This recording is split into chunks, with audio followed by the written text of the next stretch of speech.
60% dos jovens de periferia sem antecedentes criminais já sofreram violência policial. A cada 4 pessoas mortas pela polícia, 3 são negras. Nas universidades brasileiras, apenas 2% dos alunos são negros. A cada 4 horas, um jovem negro morre violentamente em São Paulo.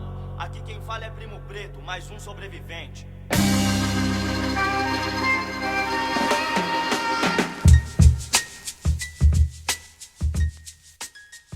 Por que amam tanto odiar a raça negra? O Ódio que Você Semeia, livro de Andy Thomas, aborda temas muito comuns do nosso dia a dia, tais como a desvalorização da voz negra, onde diversas pessoas vão para as ruas protestar pela morte de um jovem negro e tal assunto não repercute em nada no processo legal. O artigo procura instigar os leitores a tais problemáticas e tenta exemplificar, a partir do assunto abordado, como a desvalorização dos negros é tão presente no nosso dia a dia por motivos antigos e desumanos.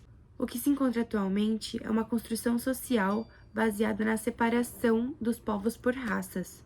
E isso se dá pelo tom de pele, pelo aspecto do cabelo, pelo formato do nariz, boca e etc. A raça, portanto, deixou de ser algo biológico e passou a ser algo social. Do ponto de vista biológico, por exemplo, esse termo raça não existe porque todos possuem as mesmas variantes genéticas e isso não tem nada a ver com a tonalidade. Assim, o conceito de raça utilizado para marcar os povos é uma ideologia e remete a algo nem tão explícito, a relação de poder e dominação. Na verdade, é uma construção tóxica que termina por prejudicar e marginalizar os povos.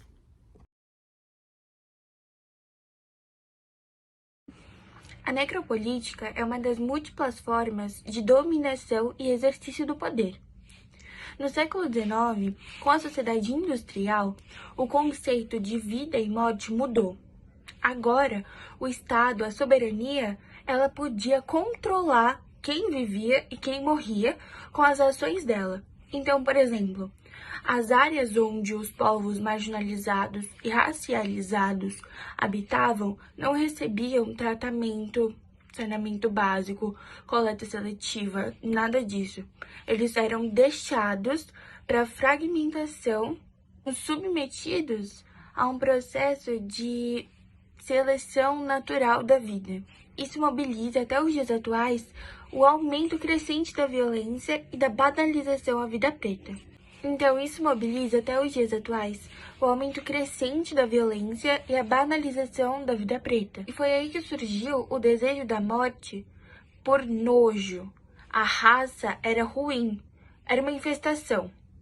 Os indivíduos não eram ruins, mas a raça era. Então, portanto, a raça ela funciona assim no controle e na dominação, na formação dos estados modernos. Achille Mbembe, ele analisa a colonização, o contexto da colonização e como ela influencia na vivência do povo negro, porque a todo momento eles esperam a morte, a todo momento, é constante. E essas situações estão presentes, sim, até hoje na estrutura política. Por exemplo, os massacres nas comunidades, que são ocultos pela mídia, as tragédias com a raça preta, os assassinatos nas periferias. Cizinho África é um poeta que fala sobre a constante luta que a raça preta enfrenta. Em um de seus trabalhos, Cizinho tem como pauta o importante assunto sobre o que acontece nas favelas do Rio de Janeiro. A Bala Come é uma música onde tem a importante frase: a bala não é perdida, e sim a vida. A bala sabe conhecer o caminho, os becos, a pele, o rosto, o cabelo, e é sempre no mesmo endereço. Onde Cizinho deixa claro que as balas não são exatamente perdidas e que nem é perdido o preconceito de quem atira elas. Outra referência que a gente pode citar é o filme 12 anos de escravidão, que se trata sobre um homem preto e estadunidense que já havia sido escravizado, porém já havia obtido a sua liberdade. Ele vivia com a sua mulher e seus 2 filhos, e um dia comum, eles saíram e ele ficou em casa. Ele foi encontrar um amigo dele, que o apresentou para mais 2 colegas, que chamaram ele para ir jantar, com uma proposta de emprego e tal. E mesmo ele com o pé atrás, ele acabou indo. Nesse jantar, eles beberam vinho, só que Salomão já ficou muito bêbado e ele apagou. E quando ele acordou, ele estava numa cela com outros escravos. E ele, mesmo assim, lutou para tentar mostrar que ele era cidadão, só que ele estava sem nenhum documento. Então, depois disso, depois de falar com seus colegas de cela e descobrir o que estava acontecendo ali, eles foram levados para um barco e foram vendidos separadamente. Ele foi vendido para um fazendeiro que, na verdade, gostou dele e que poupou ele da morte e vendeu ele para outro fazendeiro. Esse fazendeiro, ele punia os seus escravos dependendo da quantidade de meta que eles cumpriam. Ele arranjou um amigo que ofereceu a ele uma proposta de emprego para ganhar dinheiro, e com esse dinheiro ele ia mandar uma carta para a família dele para salvarem ele de lá. Porém, ele foi enganado e esse amigo dele, que ia mandar a carta, contou tudo para o fazendeiro.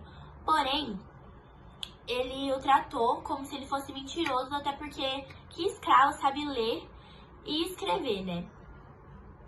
Depois, ele foi vendido novamente e fez um plano novamente para conseguir fugir. Esse plano foi efetuado e concluído. O amigo dele, lá do começo do filme, voltou para salvar ele e voltar com a família dele. Quando ele voltou para casa, seus filhos já estavam casados e com filhos. E esse filme mostra muito sobre a luta de Salomão para sair dessa, mesmo depois de 12 anos.